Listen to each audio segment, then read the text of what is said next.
যেই বাসায় সেলাই মেশিন আছে তাদের কি মন চায় টুকরা কাপড়গুলো ফেলে দিতে? ভাই আমার তো মন চায় না।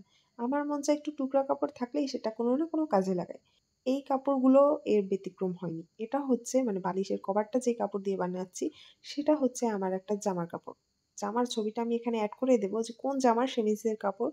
আর সেটা দিয়ে ভাবলাম যেহেতু এতখানি কাপড় বেঁচেই গেছে এটা ফেলে না দিয়ে কাজে লাগাই।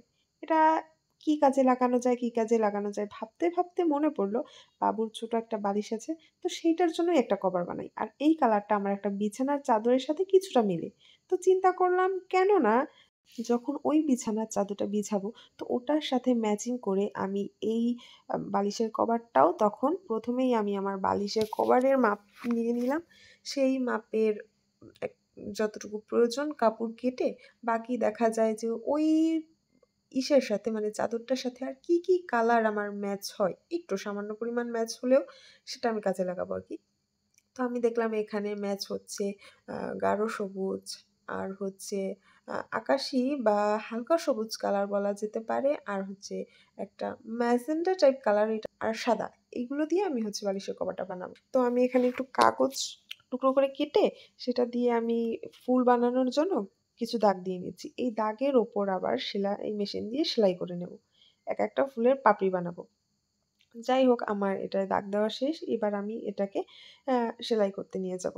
এভাবে আমি প্রত্যেকটা কালারের কাপড়েই ফুল বানিয়ে নেব, শুধু সাদা কাপড়টা ছাড়া। নিচের অংশটা হচ্ছে সেলাই করার সময় ফাঁকা রেখেছি।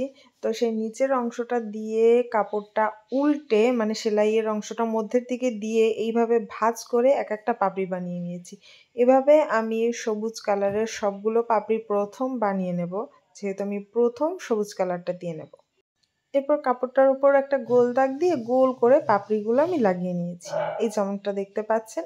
এবার আমি অন্য কালারের পাপড়ি সেলাই করে নেব এবং সেটা লাগাবো। সেটা হচ্ছে এই হালকা উম আকাশি টাইপ কালারটা। এরপরে যাবে হচ্ছে এই মেরুন টাইপ কালারটা মানে আকাশির পরের পাপড়িগুলো। তো এভাবে আমি সেলাই করে নিচ্ছি। তো এগুলো যেহেতু লেন্দি প্রসেস এগুলো আর দেখাইনি। আমি চলে যাচ্ছি লাস্টের ইটা আমি একদম পাপড়িটা কিভাবে সেলাই করছি সেটা কাছ থেকে একবার দেখিয়ে দিচ্ছি। এই হচ্ছে পাপড়িটা বানিয়ে এবার সেলাইয়ের নিচে দিয়ে মানে সেলাই মেশিনের নিচে দিয়ে তারপর সেলাই করে নেব। এভাবে আমি প্রত্যেকটা লাগিয়ে এবার মাঝখানে দিয়ে নেব সাদা কাপড়। তারপর যারা বালিশের কভার বানাতে পারেন তারা তো জানেনই যে কিভাবে বালিশের কভারটা বানাতে হয়। তো ওই প্রসেসে আমি বালিশের কভারের মতো করে বানিয়ে নেব। আর বালিশের কভার বানানো তো খুব একটা কঠিন কাজ না। যারা মেশিনের কাজ জানে তারা টুকটাক পারার কথা। যাই হোক আর এটা পরে যখন বিছানার চাদরটা বিছাবো তখন আপনাদের দেখাবো যে বিছানার চাদরের সাথে কেমন মানিয়েছে আমার এই বালিশের কভারটা। আজকে এখানেই বিদায় নিচ্ছি। টাটা!